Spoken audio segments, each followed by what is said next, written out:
कहां से लिया है? कौन कौन भैया बता देंगे कि सर आयरलैंड ने कहां से लिया है?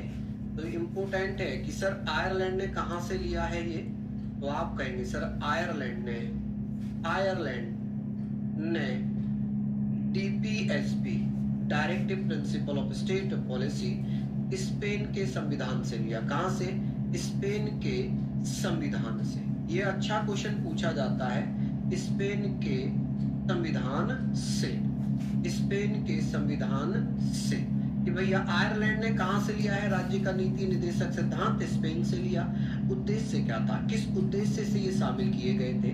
राज्य के नीति निर्देशक सिद्धांत में आज टेस्ट भी कराऊंगा, मैं क्वेश्चन लाया हूँ 30 क्वेश्चंस में लाया हूँ, ठीक है।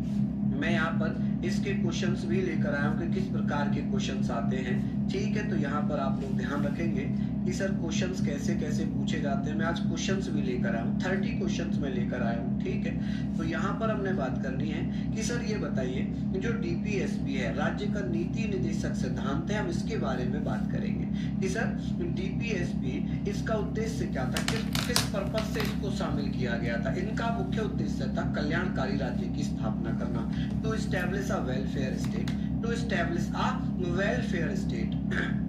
यहाँ पर हम बात कर रहे हैं, यहाँ हम बात करेंगे, जल्दी से मुझे बताइए कि राज्य कल्याणकारी राज्य की स्थापना करना, to establish a welfare state की बात हो जाएगी कि सर कल्याणकारी राज्य की स्थापना करना। ये किसका उद्देश्य था? राज्य के नीति निर्देशक सिद्धांतों का, डीपीएसपी। यहाँ पर हम बात कर रहे हैं, कुछ कथन है, कुछ कथन है, और कथन क्या है, स्टेटमेंट क्या है, ये बहुत ज्यादा पूछे जाते हैं कि सर स्टेटमेंट बताइए, स्टेटमेंट बताइए। यहाँ पर हम बात कर रहे हैं कि सर स्टेटमेंट का क्या होगा, फटाफट से बता दीजिए कि सर स्टेटमेंट केटी शाह क्या कहते हैं। केटी शाह ने क्या कहा था?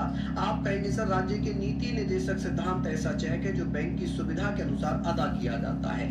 राज्य का नीति निर्देशक सिद्धांत एक ऐसा चेक है जो बैंक की सुविधा के अनुसार अदा किया जाता है। समझ रहे हैं आप मेरी बात कि सर ये किसने कहा था कि राज्य के नीति निर्देशक सिद्धांत एक ऐसा चेक है जिसे बैंक की सुविधा के अनुसार अदा किया जाएगा। ये कहा है केटी शाह ने।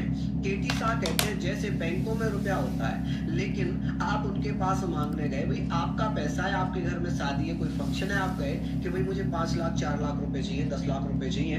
बैंक कहता अच्छा इतना बड़ा अमाउंट, भैया आज तो नहीं है, कल आना, या फिर आपको पहले बताना चाहिए था, आपको एक दिन पहले बताना चाहिए था कि आपको कल इतना रुपया चाहिए, आपने बताया नहीं, आपने बताया नहीं, अब हम इतना बड़ा अमाउंट कहां से लाएं? ये बैंक कह रही है आपसे। ग्रामीण बैंकों में भी, शहरी बैंकों में भी, सब में ये चलता है, तब में ये चलता है। तो वहां पर हम बात करते हैं कि सर जिस प्रकार बैंक बहानेबाजी करती है कि भाई कल आना, आपने कल क्यों नहीं बताया, इतना बड़ा अमाउंट तो नहीं मिलेगा, केवल 2 लाख रुपए आप ले जाओ, तो वैसे ही इसको राज्य के नीति निर्देशक सिद्धांतों को किसने कहा था कि एक ऐसा चेक है जो बैंक की सुविधा के अनुसार अदा किया जाता है। आप कहेंगे सर ऐसा कहा था राज्य के नीति निर्देशक सिद्धांत, राज्य के नीति निर्देशक सिद्धांतों ने। यहाँ पर हम बात करेंगे सर डीपीएसपी, राज्य के नीति निर्देशक सिद्धांत एक ऐसा चेक है जिसे बैंक की सुविधा के अनुसार अदा किया जाता है। किसके लिए? आप कहेंगे सर ये बहुत अच्छा क्वेश्चन है। केटी शाह कहते हैं कि DPSP directive principle of state policy is a cheque that pays at the bank convenience, की बैंक अपनी सुविधा के अनुसार इन्हें अदा करती है। मेरे साथ रिवाइज करिए, राज्य के नीति निर्देशक सिद्धांतों को इंग्लिश में क्या कहते हैं? Directive principle of state policy, short form में डीपीएसपी लिखा जाता है। राज्य के नीति निर्देशक सिद्धांत कहां से लिए गए हैं? कहां से लिए गए हैं? तो आप मुझे बताएंगे कि सर कहां से लिए गए हैं, तो आप कहेंगे आयरलैंड से। और आयरलैंड ने कहां से लिए हैं? स्पेन से। कहां से? स्पेन से। राज्य के नीति निर्देशक सिद्धांत कौन से भाग में है? भाग 4 में। अनुच्छेद कहां से कहां तक? 36 से लेकर 51 तक। इनका उद्देश्य क्या था?